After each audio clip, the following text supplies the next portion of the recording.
Imagine करो अगर तुम्हारे पास ऐसी पावर हो कि सामने वाला इंसान क्या सोच रहा है तुम पहले से जान जाओ, वो क्या फील कर रहा है और अगला डिसीजन क्या लेने वाला है, सब कुछ तुम्हारे कंट्रोल में हो। तुम कुछ बोलो और लोग वही करने लगे जो तुम चाहते हो। बॉस हो, दोस्त हो, स्ट्रेंजर हो या तुम्हारा क्रश, हर कोई तुम्हारे इशारों पर चले और उन्हें पता भी ना चले कि वो कंट्रोल हो रहे हैं। ये कोई मैजिक नहीं है, ये है डार्क साइकोलॉजी, वो रियल वेपन जिसे दुनिया के मैनिपुलेटर्स, टॉप लीडर्स और स्मार्ट इन्फ्लुएंसर्स हर दिन इस्तेमाल करते हैं लोगों के माइंड को बिना आवाज के कंट्रोल करने के लिए। और आज तुम सीखने वाले हो वो डार्क साइकोलॉजिकल टूल्स जो एक ऑर्डिनरी इंसान को भी बना सकते हैं एक मास्टर इन्फ्लुएंसर। लेकिन शुरू करने से पहले एक वार्निंग, अगर तुम्हारा माइंड वीक है तो अभी इसी वीडियो से निकल जाओ, क्योंकि ये नॉलेज पावरफुल है और अगर गलत तरीके से इस्तेमाल किया तो डेंजर्स भी। एंड ट्रस्ट मी, इस वीडियो के बाद तुम दुनिया को वैसे नहीं देख पाओगे जैसे अभी देखते हो। Psychology number 1, the reverse trap. तुम्हें लगता है तुम अपने फैसले खुद लेते हो, लेकिन सच ये है कई बार तुम वही करते हो जो कोई और तुमसे करवाना चाहता है और तुम्हें पता भी नहीं चलता।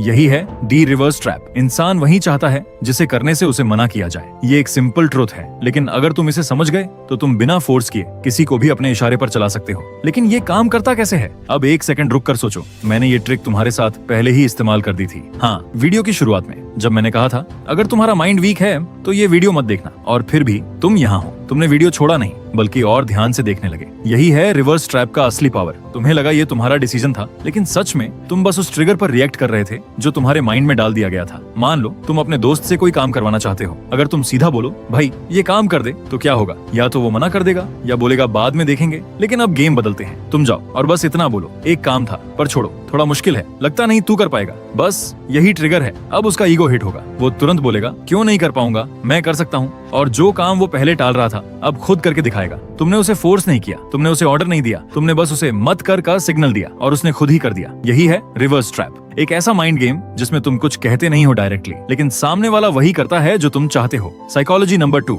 Gas lighting. तुम्हें कभी ऐसा लगा है कि तुम सही हो, लेकिन सामने वाला बार बार तुम्हें ये महसूस कराए कि तुम गलत हो, इतना कि तुम खुद पर ही शक करने लगो? यही है गैस लाइटिंग, एक ऐसा माइंड गेम जिसमें कोई तुम्हारी रियलिटी को ही बदल देता है। तुम्हें ऐसा महसूस कराया जाता है कि जो तुम देख रहे हो, जो तुम सोच रहे हो, वो सब गलत है, और धीरे धीरे तुम अपनी ही सोच पर भरोसा करना छोड़ देते हो। कॉन्सेप्ट समझो, गैस लाइटिंग में सामने वाला तुम्हें डायरेक्ट कंट्रोल नहीं करता, वो तुम्हें कंफ्यूज करता है। वो तुम्हारी मेमोरी, तुम्हारी फीलिंग्स और तुम्हारे कॉन्फिडेंस को टारगेट करता है ताकि तुम खुद ही कमजोर पड़ जाओ और फिर वो तुम्हें आसानी से कंट्रोल कर सके। मान लो तुम्हारा दोस्त तुमसे कुछ गलत बोलता है, तुम उसे पॉइंट आउट करते हो, भाई तूने ऐसा क्यों बोला? अब नॉर्मल इंसान क्या करेगा? या तो माफी मांगेगा या एक्सप्लेन करेगा। लेकिन गैस लाइटर क्या करेगा? वो बोलेगा मैंने ऐसा कब बोला? तुम कहोगे अरे तूने अभी तो कहा। वो फिर बोलेगा तू ओवरथिंक कर रहा है, तुझे गलत समझ में आया। अब क्या होगा? धीरे धीरे तुम खुद सोचने लगोगे, शायद सच में मेरी गलती है, शायद मैंने गलत समझा, और यहीं तुमने अपना कंट्रोल खो दिया। Psychology number 3, guilt tripping.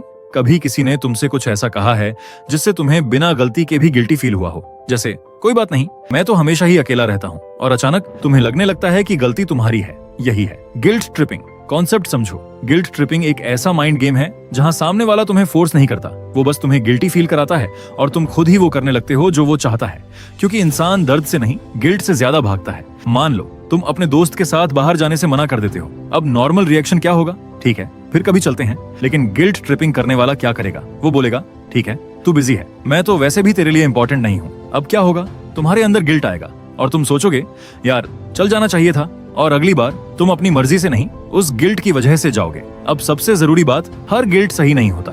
अगर कोई बार बार तुम्हें ये फील कराए कि तुम ही गलत हो, तो रुक कर सोचो क्या तुम सच में गलत हो या कोई तुम्हारे इमोशन को यूज कर रहा है। अगर हर बार तुम ही झुक रहे हो तो समझ जाओ ये केयर नहीं कंट्रोल है। Psychology number 4, the illusion of choice. तुम्हें लगता है कि तुम अपनी मर्जी से फैसले लेते हो, लेकिन सच ये है कई बार तुम सिर्फ वही चुनते हो जो तुम्हें दिखाया जाता है। यही है द इल्यूजन ऑफ चॉइस, जहां तुम्हें लगता है कि तुम्हारे पास ऑप्शन है, लेकिन असल में दोनों रास्ते एक ही जगह ले जाते हैं। कॉन्सेप्ट समझो, इंसान को कंट्रोल करना मुश्किल है, लेकिन उसके ऑप्शंस को कंट्रोल करना बहुत आसान है, क्योंकि इंसान को फ्रीडम नहीं चाहिए, उसे चाहिए कंट्रोल्ड फ्रीडम, जहां उसे लगे कि फैसला उसका है, लेकिन गेम कोई और चला रहा हो। मान लो तुम अपने दोस्त को बाहर ले जाना चाहते हो। अगर तुम सीधा बोलो चल बाहर चलते हैं, तो क्या होगा? वो मना भी कर सकता है। लेकिन अब गेम बदलते हैं, तुम बोलो भाई पिज्जा हट चलें या डोमिनोज। अब क्या हुआ? उसके पास 2 ऑप्शंस हैं, लेकिन दोनों का रिजल्ट एक ही है। वो तुम्हारे साथ बाहर जा रहा है, उसे लगेगा कि उसने डिसीजन लिया, लेकिन असली कंट्रोल तुम्हारे हाथ में था। इसका सही इस्तेमाल क्या है?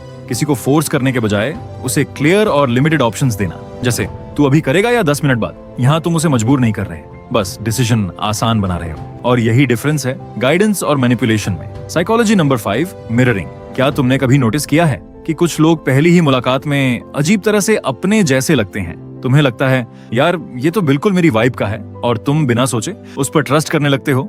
यही है मिररिंग। मिररिंग का मतलब है सामने वाले इंसान की बॉडी लैंग्वेज, उसका बोलने का तरीका, उसकी टोन और यहाँ तक कि उसके शब्द भी हल्का हल्का कॉपी करना। क्यों?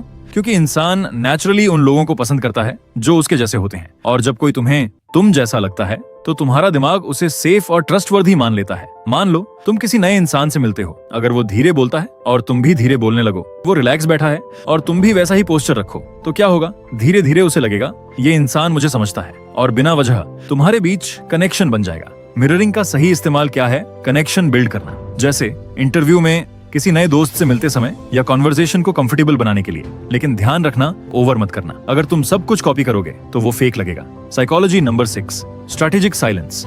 तुम्हें लगता है पावर उस इंसान के पास होती है जो सबसे ज्यादा बोलता है, लेकिन असली पावर अक्सर उस इंसान के पास होती है जो सही समय पर चुप रहता है। यही है स्ट्रैटेजिक साइलेंस। साइलेंस सिर्फ चुप रहना नहीं है, ये एक टूल है जो सामने वाले के दिमाग को खुद ही सोचने पर मजबूर कर देता है। जब तुम बोलते हो तुम कंट्रोल देते हो, लेकिन जब तुम चुप रहते हो सामने वाला खुद को एक्सप्लेन करने लगता है, और वहीं से गेम बदलता है। मान लो तुम्हारा दोस्त तुमसे कुछ छुपा रहा है। अगर तुम बार बार पूछोगे सच बता क्या हुआ, तो वो और डिफेंसिव हो जाएगा। लेकिन अब तुम बस इतना बोलो मुझे सब पता है, और फिर पूरी तरह चुप हो जाओ। अब क्या होगा? उसका दिमाग खुद ही कहानी बनाना शुरू करेगा। उसकी एंजाइटी बढ़ेगी और वो खुद बोलने लगेगा नहीं यार वो ऐसा नहीं था, मैं बस, और बिना पूछे वो सच बताने लगेगा। स्ट्रैटेजिक साइलेंस का सही इस्तेमाल क्या है? आर्ग्यूमेंट्स में रिएक्ट ना करना, सामने वाले को स्पेस देना और सामने वाले को खुद बोलने देना, क्योंकि हर बात का जवाब देना जरूरी नहीं होता। कभी कभी चुप रहना ही सबसे स्ट्रॉन्ग जवाब होता है।